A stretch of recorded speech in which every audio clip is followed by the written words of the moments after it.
Selamat pagi, Shalom jemaat yang diberkati Tuhan. Dengan penuh sukacita, mari menyambut hari yang baru di akhir pekan ini, di hari Sabtu 11 Juli 2026. Siapkan hati, kita akan mendengarkan firman-Nya. Mari kita berdoa. Ya Allah pemilik kehidupan kami bersyukur untuk anugerah-Mu memberikan kami hari baru.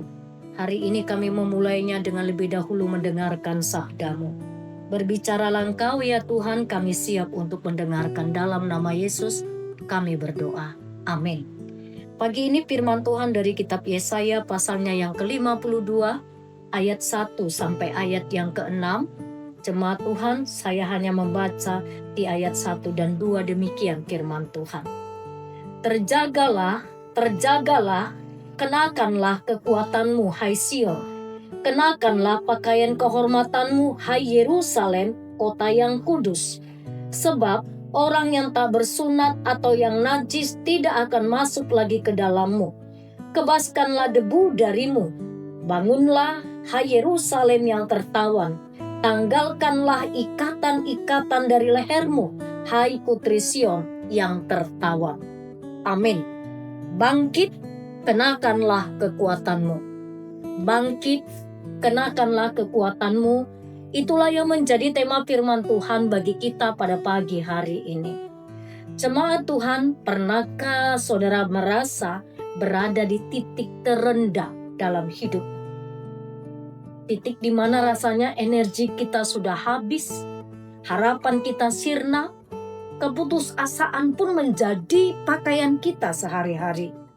Situasi seperti inilah yang dialami oleh bangsa Israel saat Nabi Yesaya menyampaikan nubuat ini.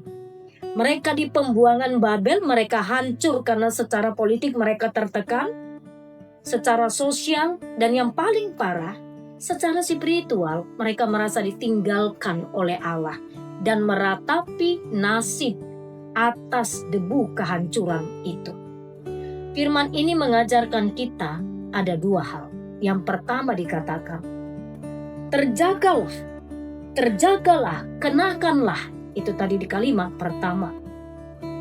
Terjaga maksudnya di sini menarik sekali. Allah berkata, pakailah kekuatanmu. Jemaat Tuhan, bukankah mereka sedang lemah di pembuangan? Dan Tuhan tahu itu. Kekuatan apa yang dimaksud di sini kalau Tuhan tahu bahwa mereka sesungguhnya sedang dalam pembuangan? Kekuatan di sini bukanlah sekedar otot atau kekuatan militer mereka, melainkan kekuatan yang bersumber dari janji dan kehadiran Allah. Allah mengikatkan bahwa identitas mereka bukanlah sebagai budak Babel, melainkan sebagai kota yang kudus. Mereka diminta untuk menukar baju perkabungan, baju perbudakan itu, menjadi pakaian keagungan sebagai umat pilihan. Pelajaran yang kedua, ada pernyataan dari Allah sendiri, kebaskanlah debu dan bangkitlah. Dalam tradisi Timur Tengah kuno, duduk di dalam debu adalah simbol kedukaan yang mendalam, kekalahan, penghinaan selama puluhan tahun. Sion duduk di atas debu ratapan dan Allah berkata, kebaskanlah debu daripadamu. Bangkitlah, duduklah. Sulit untuk dipahami. 70 tahun ada di dalam tekanan penderitaan jajahan bangsa Babel. Lalu Allah berkata, kebaskan debu, bangkitlah. Tinggalkan ikatan dari lehermu. Buang, tanggalkan ikatan itu. Leher yang terikat adalah lambang dari perbudakan dan penawanan kuk. Jadi secara fisik mereka mungkin masih berada di Babel saat firman ini datang, tetapi Allah menyuruh mereka secara profetis, secara pandangan Allah untuk meninggalkan ikatan itu sekarang juga. Apa artinya? Dan mengapa Allah mengatakan demikian? Karena Allah sudah memutuskan belenggu itu di dalam roh. Tugas Israel adalah meresponnya dengan iman. Indah sekali firman Tuhan bagi kita pada pagi hari ini. Lalu apa yang mau dikatakan untuk kita hidup di zaman modern ini? Ada banyak cara, ada banyak mungkin kehidupan hari-hari kita yang tinggal di dalam sebuah ratapan meratapi nasib. Hari ini kita belajar yang pertama, berhenti meratapi masa lalu. Kebaskan debumu.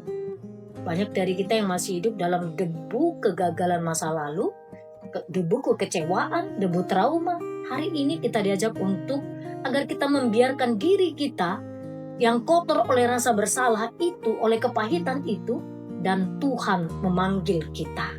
Kebaskan.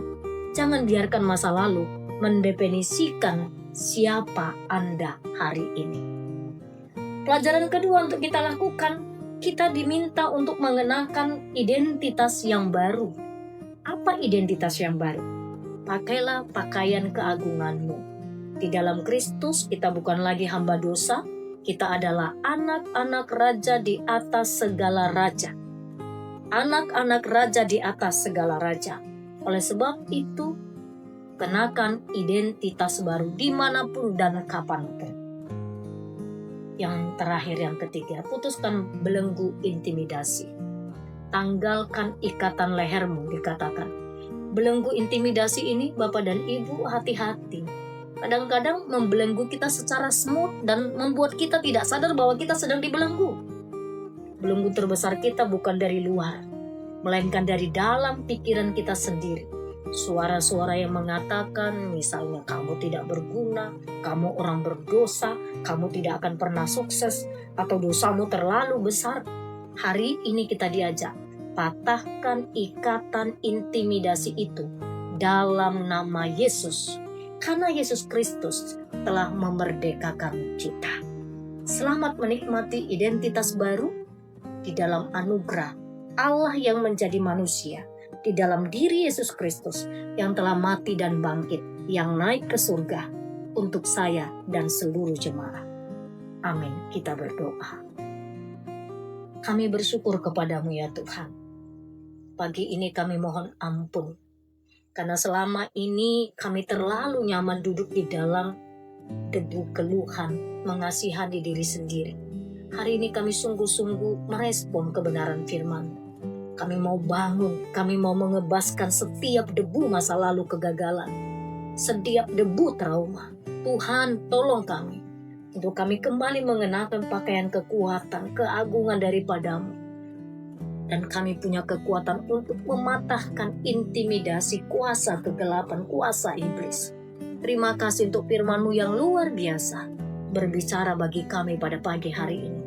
Dan sepanjang satu hari ini kami mau menghidupinya. Terima kasih Bapa yang baik. Kami juga terus menyerahkan untuk keluarga dan anak-anak kami, untuk suami dan istri, untuk siapapun Tuhan. Tolonglah kami di dalam segala pergumulan kehidupan jemaat Tuhan, di dalam sakit penyakit, di dalam segala apapun yang mengikat kami, penderitaan dan apapun itu Tuhan.